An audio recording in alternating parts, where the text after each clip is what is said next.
அந்த கண்ணன்கிறவர் என்கிட்ட பேசும்போது மேடம் பேச சொன்னாங்க, நீங்க என்ன பொறுப்புல இருக்கீங்களோ அதே பொறுப்பு வாங்கி கொடுக்குறோம்.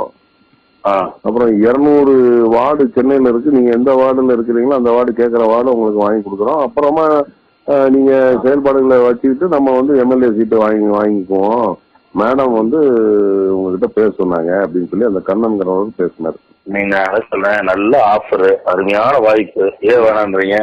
நீ இப்படி என்ன நான் ஒண்ணு வச்சுக்கங்க, எங்க கூட தான் வரணுன்றது யாருமே சொல்றது இல்ல. எந்த இடத்துல உங்களுக்கு நல்ல வாய்ப்பு கிடைக்குதோ அதை பண்ணிட்டு போயிட்டே இருக்க வேண்டியதானே. அது சரி. நான் இங்கதான் வாங்கன்னு சொல்ல, அந்த பக்கம் கூட மேனேஜர் பேசும்போது அதான சொன்னேன், சார் இங்க வரணும்னு என்ன இருந்தா இங்க வாங்க, இல்ல இடிவி கூட போகணும் என்ன இருக்கா, மாசா இருக்காரு, ஒரு நல்ல லிங்க், நல்லா பேசுவாரு, பேசுங்க போங்க. அதெல்லாம் அவங்க கனிமொழி இதுல சொன்ன ஆஃபர் நல்ல ஆஃபர், உங்களுக்கு தப்பே இல்லை. அவரு ஒரு காலேஜுக்கு எம்எல்ஏ, ரொம்ப லிங்க் அவரு தான் இருக்காரு தளபதியா. ஆமா ஆமா, நான் சிவாக்கு சொல்லி சொல்றேன், அவர்கிட்ட போன் போட்டு சிவாலயன்ல விட்டு உங்களை பேச வைக்கிறேன், நான் பேச சொல்றேன். நீங்க அவர்கிட்ட பேசிடலாம், தப்பு கிடையாது, எல்லாம் ஓப்பனா பேசலாம் அவர்கிட்ட. எதா இருந்தாலும் ஓப்பனா பேசிடலாம்.